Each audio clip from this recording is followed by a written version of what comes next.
Well, hey, welcome back to the NextGen podcast. I'm Jeff Baxter, your host, and I am so privileged to have Dr. David Fraze on our podcast today. Let me tell you just a little bit about him. Besides being my friend, this is a mouthful, he's the James A. Davidson Charitable Foundation Youth and Family Ministry Endowed Chair. Wow, that's a lot. That's a big title. That sounds fancy. That's a long title. You're an important guy. He's been working in youth and family ministry and NextGen stuff for over 30 years. He's written some books. He's written some articles, steeped in research. He's been involved in a number of parachurch ministries too, like Fellowship of Christian Athletes. He's very involved in the football team. We'll talk about that, I hope, in just a little while. But man, it is great to have you on the NextGen podcast. Welcome to the show. Man, thank you. I'm glad we finally got to do this. So, Yes. And just for the audience to know this, you're one of my favorite people, and you are wearing a Colorado shirt, like right now. It is snowy and cold when this is being filmed right now. So it's crazy spring in Colorado. So It absolutely. was 80 degrees a couple of days ago, Oh, no. and it's 57 right now. Because you're in Texas. So you're further south. It'll change in 5 minutes. Right. The other thing that everybody may want to know is we go way back because we did our doctorate together at Fuller Theological Seminary with Dr. Chap Clark. And so a lot of water has gone under the bridge, as they say, since that time. But it was so much fun to get to know you then and stay in touch over the years. So we're just going to go a number of different directions. I just want to start general and get your impressions and thoughts, and then we can dive in and get specific. But just overall, Dave, you've been doing this a long time. It's been decades, even since we did our doctoral work, which is crazy to think about. What are your general observations, impressions of kids, middle school, high school, young adults these days? Well, like you, I think there's moments that we've tried to do something else, but God keeps us firmly planted with a foot in adult world and a foot in kid world. Right. I'm more optimistic, I would say, than ever have been before. And that may throw a little loop into some people, and they may think, how in the world can you be optimistic? When you look at the research, the world in a lot of ways is safer than it was when we were kids. So I don't really, even though we are in an election year, I don't get carried away into all the world's burning stories. And when you get close to these students, they have a lot more knowledge, but they're asking really good questions. And that encourages me. I think they force the church, they force their school leaders and their coaches to think not necessarily about production, but they want to know why. They want authentic adults in their lives. And I'm old, and you can speak for yourself. I've been doing this for a while, as you said, and I believe I'm doing the best ministry that I've ever done. And here's why. You may hear me say this a lot. What we used to do, the old school, let's spend time with before we had all the bells and whistles. Right. I really do believe that's what kids are seeking. They're seeking authentic connection to adults who care about them. Right. And who will listen to their questions. And so in some ways, I feel more prepared than ever. I can still do the smoke show, as our students call it, every once in a while. Exactly. But they believe that they want to talk to adults that can help them navigate all this wisdom they have and these phones at their fingertips. Right. They still need adults to help guide them and not AIs, right? So they want real life people. And I'm excited about the future of youth ministry. Yeah, that's great. Yeah, I agree.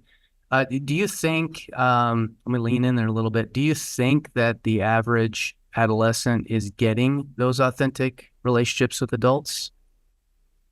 Oh, can we be cynical now? We just started. This is like 5 minutes in. I know. I think there is still a gap, and we find it in research. We find it in a lot of the exciting programs where people our age group are starting to try to push up the chain, saying, okay, youth ministry is not just about us, and I'll use that word again, the smoke show.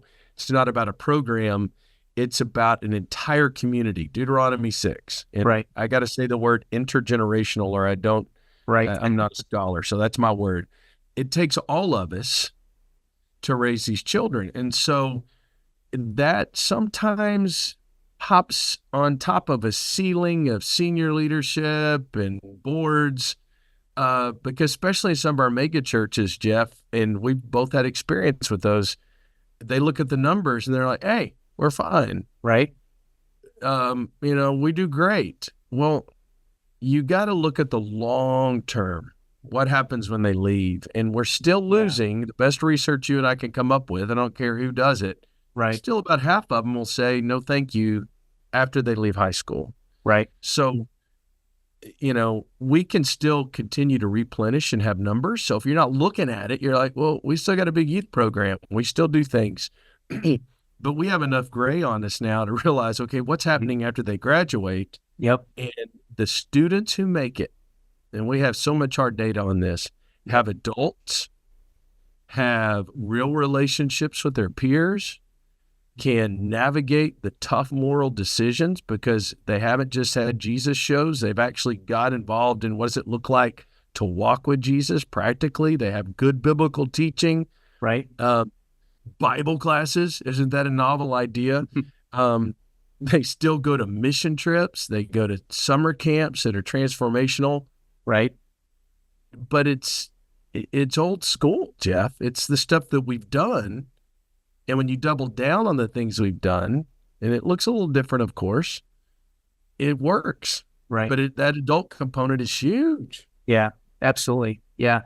As we learn, and what we probably continue to stay is, let's surround them with as many Christ following adults as we possibly can. Mm-hmm. And so when you think about parents, what advice would you have for the average parent who, might be kind of hands off during upper kids, middle school, high school years, and they think they hand them off, obviously, to the professional worker at the church or Bible college in your case. Yeah. And what advice would you have for parents to probably lean in more and not less? Oh, my word. Okay, two things. One, let me talk to people who are kind of like us. They're maybe been raised in the church. They experienced the great 80s youth ministry, the big activities and the big, we got pretty hyped and excited about it. We have to have empathy. Their world's different. So when we were 18, we literally had some of those transfer moments, those transitions where you're going to college and your bedroom becomes a sewing room, right? Or one of my old deans literally had his father take a plate and break it and say, you can visit, but you no longer live here. That's rough, but adolescence has lengthened.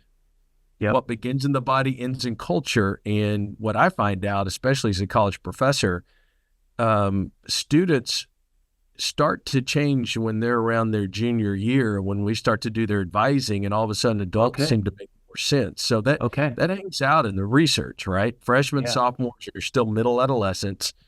And in that world, what we parents need to know, and my kid went through this. I'm an empty nester now. Both of them went through it. Yep. And knowing the research doesn't necessarily make it less fearful, as you know, or it doesn't, but you just can see it. There's a real world underneath the world that most adults see. It's not about peer pressure. It's about self-acceptance. It's about finding someone who would be their ride or die person. And our good kids, Jeff, and you know this, that are in our youth ministries, that are honor society, straight A students, starters on the team, they will give adults what they want to hear and see. Right. But it may not be their reality. And they will look at an adult in the face and be better liars than you and I would be. And I love to say, ask adults to watch the kids. If I have a very intergenerational audience, I'm like, how many of y'all will lie for your friends? And they raise their hands. And I said, okay, put your hands down. How many of you know lying's wrong? They all raise their hands. I'm like, how many of y'all are going to do it to a friend? Again, they all raise their hands. Right. Because they won't abandon the abandoned. So I think as adults, we have to understand that's a different world. Now, practically, forget all the theory. The number one influencer of your kid's spiritual life is not Jeff and David. Yeah. We're third tier. It's not even their friends. They're fourth or fifth tier.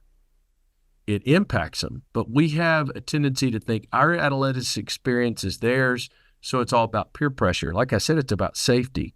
So they're still looking at mom and dad first and foremost to see if faith is real for them, right? And then the surrounding adults, which is like right here, 1 and 2, right?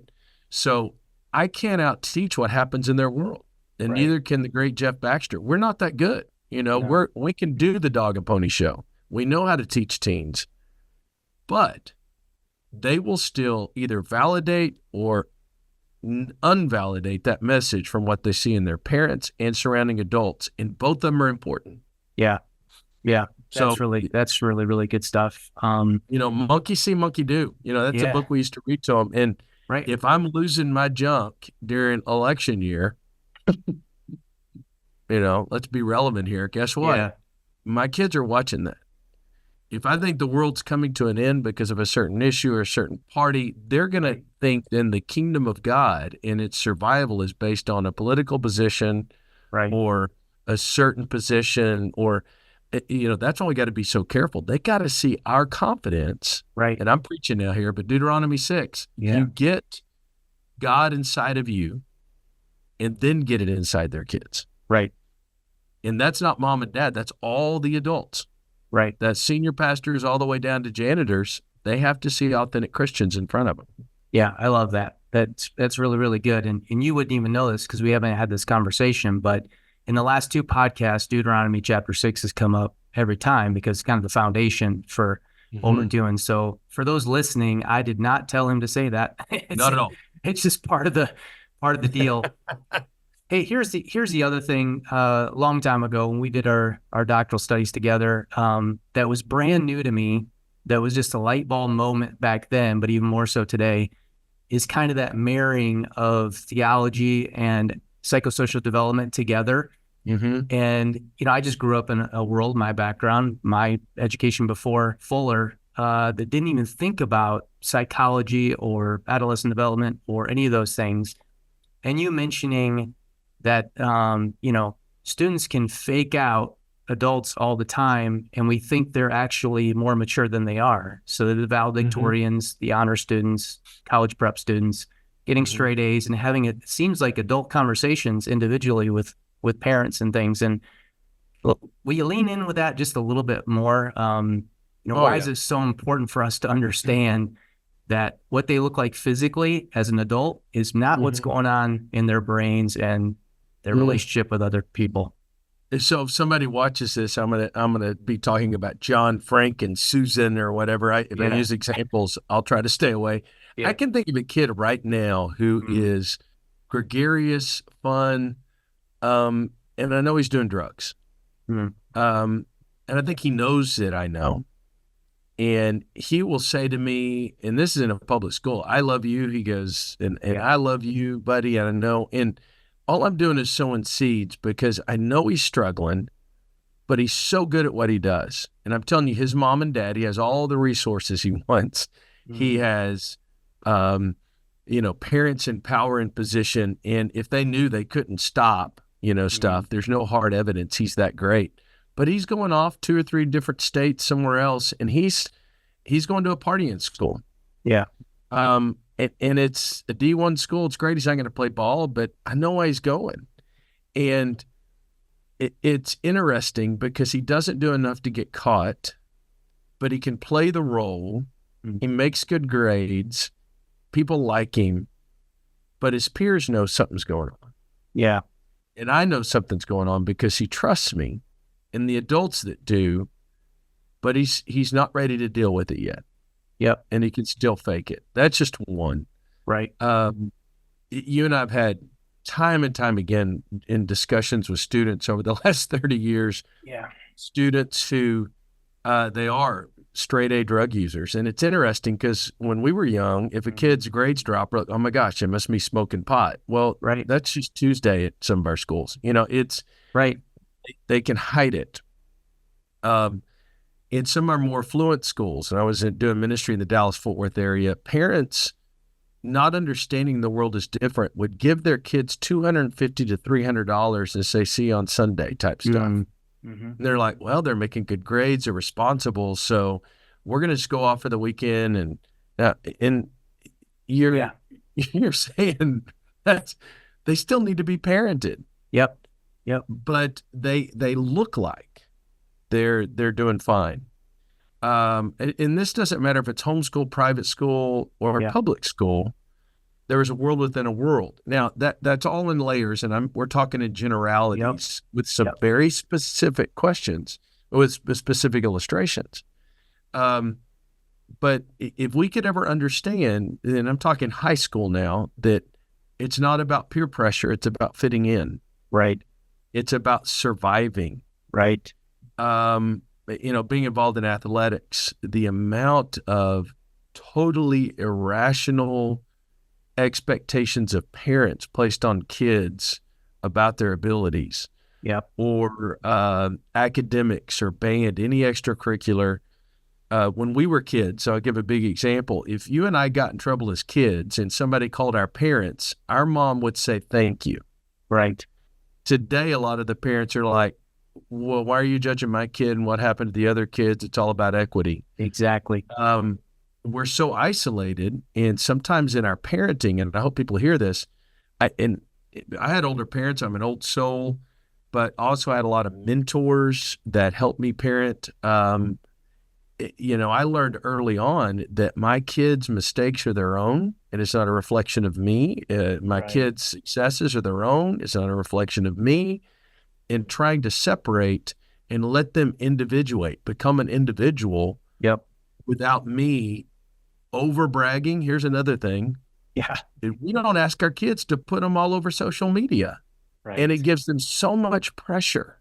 And if I can say this, you asked me to jump in, now I feel like I'm preaching again, but we have families that you would think their kids wake up in the morning quoting scripture. Right. Because everything on social media is, we went to church together, my kid's going on a mission trip, and my kid's doing this and this and that, and they're straight A students. But you and I both know what the reality is behind those pictures. Right. They're killing their kids because the kids are like, we're not perfect. Yep. They have this in church leaders. I've seen this a lot in church leaders. Well, we got a reputation to uphold. No, you don't. Yeah. You're hurting your flock because you are acting like nothing bad ever happens in your family. And as church leaders, we need to be authentic about our life so that those who are saying, Jeff, my kid's going crazy, is this normal? You could just laugh at them and say, oh, if you haven't felt like you've gone crazy because you're teenagers, you're probably not parenting. Okay. So all of us have those fears. All of us have this thing. That's why Deuteronomy 6 is so important. Right. It's the community. Yep. Oh my word. I just preached. This is a pretty passionate thing of mine. This is so good. So good. And I've done it. I've made the same mistake of posting pictures of great things. And most of the time it has to do with, as we've been taught and said multiple times, goals and grades. It's, hey, they made honor roll. It used to be a bumper sticker in the back of the car. Now it's social media. Or they scored a goal at the last game or whatever. And that sounds like we're, as a parent, cheering on our kids, and rightfully so. But from the kids' perspective, because of developmental issues, I mean, they don't see it the same way. And I don't think we as adults, as parents, as coaches, teachers, we don't fully understand that like we should. One of the things I just did a TV deal on overparenting, and overparenting usually happens when we're afraid, when we have concerns that, so we begin to meddle too much into the minute decision making and future planning and all of that. And you can feel yourself when you're doing it because you're going to have stress.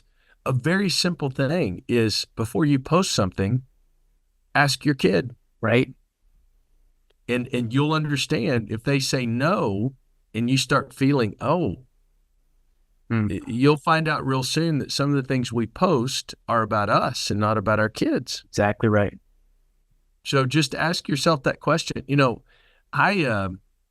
my daughter likes for me to talk more about our experiences together and things like that. That's her. My son was Yeah. mortified. That's not him. Right. So every kid's unique. In that verse, let's bring up some more Bible. Raise up a child the way they should go Right. means by their particular bend. Right.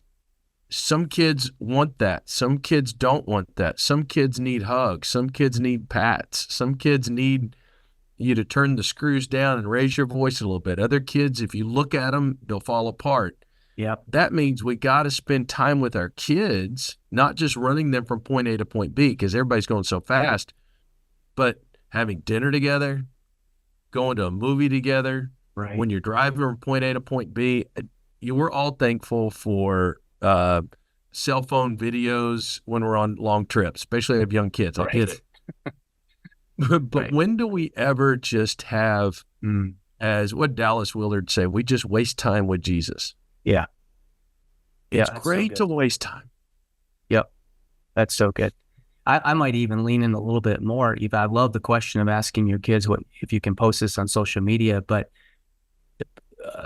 relating it to they can play the game too. Even really great families, they may say sure, but deep down in their hearts, they're thinking, I really don't want them to do that, even though they'll say yes on the outside, giving permission. Well, let's change gears just a little bit. I know that sports and football is a really big deal for you, and you're leaning in with high school athletes, and you're in Texas. I mean, football is a big deal. Friday night That's lights. why I'm dressed like this. I just came from practice, so there you go. Yeah. So, from your vantage point, you're really invested, and I've seen it firsthand now because I was just with you not too long ago, just having personal touches with individual students, individual athletes, whether in the weight room or on the field practicing, or leaning in about their grades or whatever's going on. I watched you do all that, which is absolutely fantastic.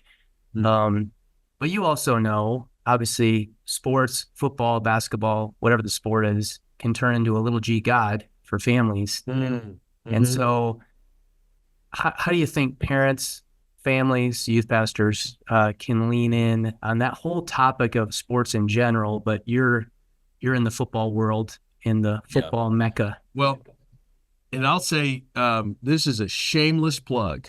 Yeah. But a new book coming out, Practical Wisdom for Athletic Families. Awesome. All this is going to be answered and more. And I wrote it with a colleague of mine, Dr. Monica Williams, who was a D1 athlete over at Tech. And she does sports psychology and sports training, strong believer. And we've been doing this for a long time. So we're like, well, we need to write a book. And great. We have voices from athletic directors of D1 institutions to high school institutions. We have pro basketball scouts, pro football players. John Gordon Energy Bus has endorsed it. And I think part of it is how do you navigate when winning shouldn't be everything? And so coming from, I mean, I like to win. Okay. I don't understand playing a sport without without having a goal or something like that. That is the fun part because it teaches resilience. And I would say not only with football, but band, which is crazy everywhere, theater, all these things, they're great when people have something to do together because you learn something about each other. You learn about diversity, right? You learn grit, which is how I define that is the mundanity of excellence. One author said is doing something, even making your bed, something very small, and how it impacts yourself and everybody else. Those are great life lessons that in our world today, I'm not so sure we have very many of those left. But even if you come from a family that is, oh, you're so sweet, honey, or a family that's don't come back unless you win, we get both extremes in one area. And we get to talk culture. We get to push them in a certain direction for a common goal. But I'm fortunate, and I would say a lot of coaches are this way because they don't get paid a lot. If you do the hourly breakdown, it's like below poverty wage. But you look at, they're there because they want to be there. and they love the sport, but they love the relationship with students. And Yeah. the majority of coaches are great. We got problems with the overpressure from, and I'll just say this public service announcement, people who have, the select organizations and the pro organizations that, hey, we can help your kid get seen. And man, talk to your scholastic coach, because we all know who's really trying to help and what the scam is. So, I mean, it's saying all that. We have to, it's all about balance. And I'll go back to when I was at the Hills, mega church in the Dallas area. Yeah. We started seeing a drop on Wednesdays because for the first time, even in Texas is, I don't know, they may have been one of the last holdouts. We didn't have Wednesday night games. Wednesdays were church nights until just a few years ago. Yeah.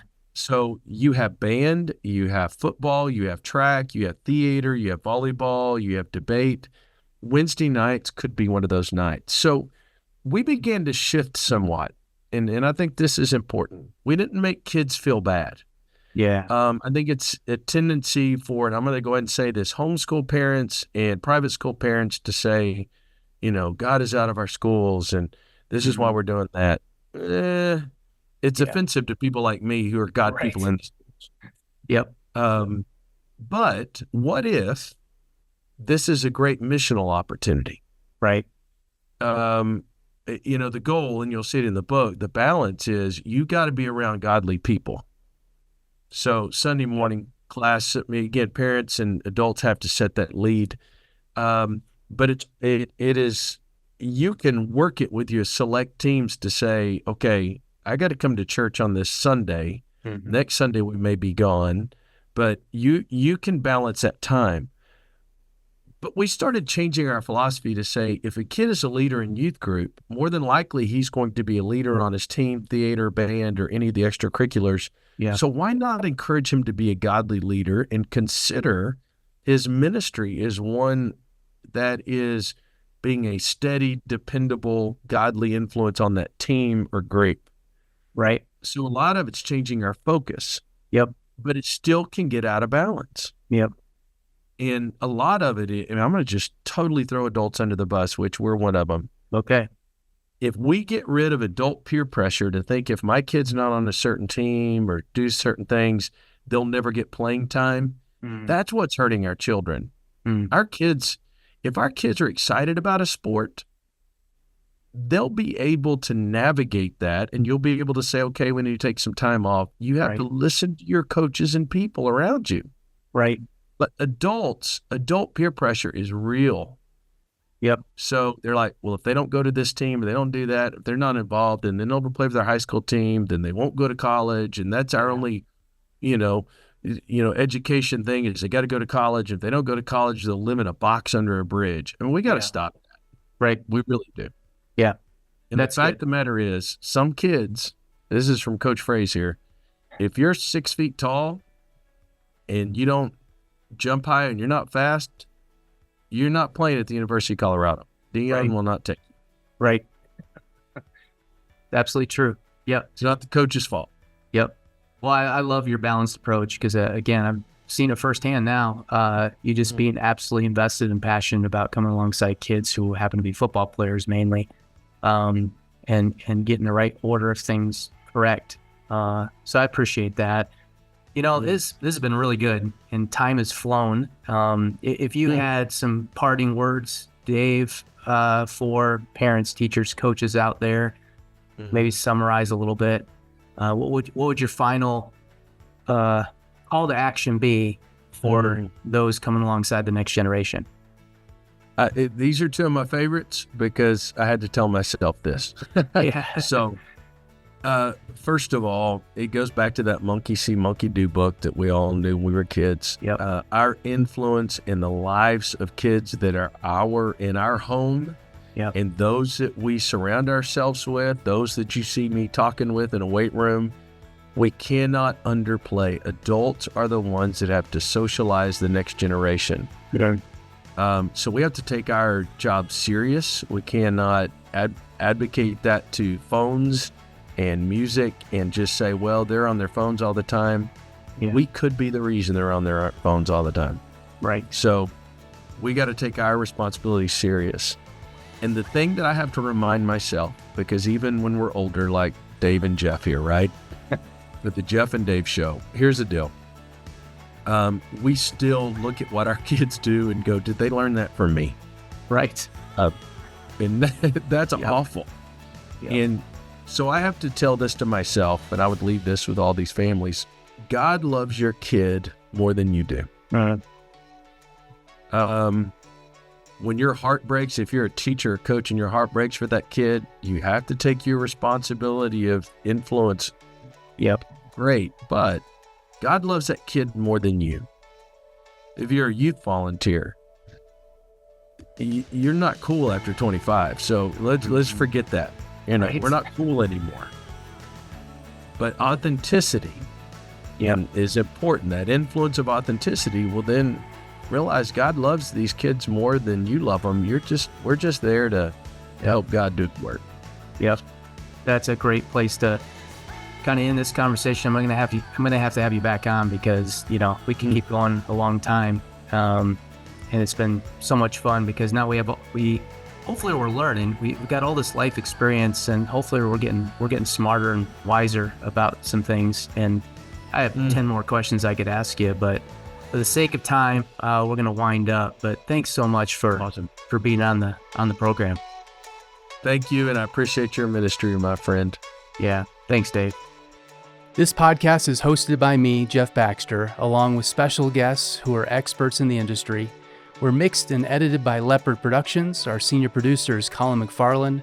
Our video director is Zach Anderson, and our digital and SEO specialist is Maddie Brower. The NextGen podcast is part of a Mission Hills podcast network here at Littleton, Colorado. Thanks for listening.